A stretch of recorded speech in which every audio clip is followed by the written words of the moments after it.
ખાતમુહૂર્ત અને લોકાર્પણ કાર્યક્રમમાં આપણી સૌની સાથે મંચ ઉપર ઉપસ્થિત કર્મઠ નેતૃત્વ અને દૃષ્ટિવંતના ધની આદરણીય પ્રધાનમંત્રી શ્રી નરેન્દ્રભાઈ મોદી સાહેબ, પ્રદેશના યશસ્વી અધ્યક્ષ તથા નવસારીના લોકપ્રિય સાંસદ શ્રી સી.આર. પાટીલજી, કેન્દ્રીય મંત્રી ડોક્ટર મનસુખભાઈ માંડવિયા, ડોક્ટર મહેન્દ્રભાઈ મુજપરા, પૂર્વ મુખ્યમંત્રી શ્રી વિજયભાઈ રૂપાણી, પૂર્વ રાજ્યપાલ તથા વરિષ્ઠ આગેવાન શ્રી વજુભાઈ વાળા, મારા સાથી મંત્રી શ્રી ઋષિકેશભાઈ પટેલ, કુંવરજીભાઈ બાવળિયા, શ્રીમતી ભાનુબેન બાબરિયા, સાંસદ શ્રી મોહનભાઈ કુંડારિયા, શ્રી વિનોદભાઈ ચાવડા, શ્રી રાજેશભાઈ ચુડાસમા, ડોક્ટર ભારતીબેન શિયાળ, શ્રી નારણભાઈ કાછડિયા, રાજ્યસભાના સાંસદ શ્રી રામભાઈ મોકરિયા, શ્રી કેસરી દેવસિંહ ઝાલા, જિલ્લા પંચાયતના પ્રમુખ શ્રીમતી પ્રવીણાબેન રંગાણી, રાજકોટના મેયર શ્રીમતી નયનાબેન પટેડિયા,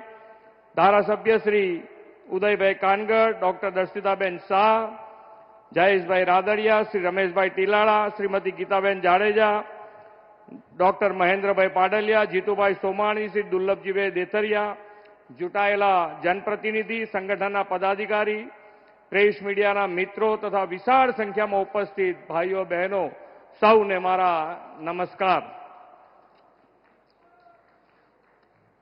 વિશ્વ નેતા અને જનપ્રિય વડાપ્રધાન શ્રી નરેન્દ્રભાઈ મોદીના નેતૃત્વમાં સહુજન હિતાય સહુજન સુખાયના ધ્યેયથી કાર્યરત સરકારની જનસેવા સુખાકારી પ્રતિબદ્ધતાની સાક્ષી આપતા આજના અવસરે આદરણીય વડાપ્રધાનશ્રીનું સ્નેહસભર સ્વાગત કરું છું.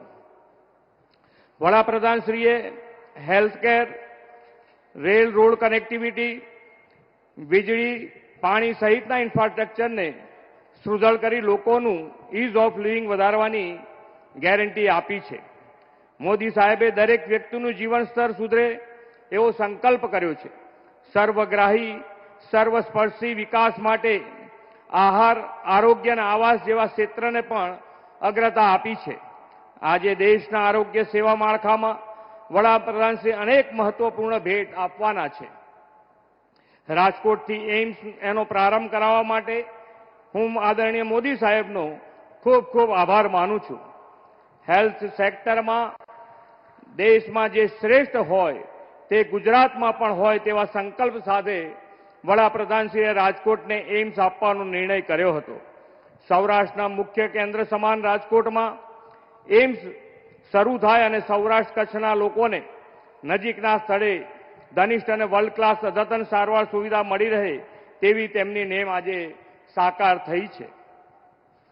2020માં આદરણીય મોદી સાહેબે આ એઇમ્સનું ખાતમુહૂર્ત કર્યું હતું અને આજે તેમના જ વરદ હસ્તે લોકાર્પણ થવાનું છે.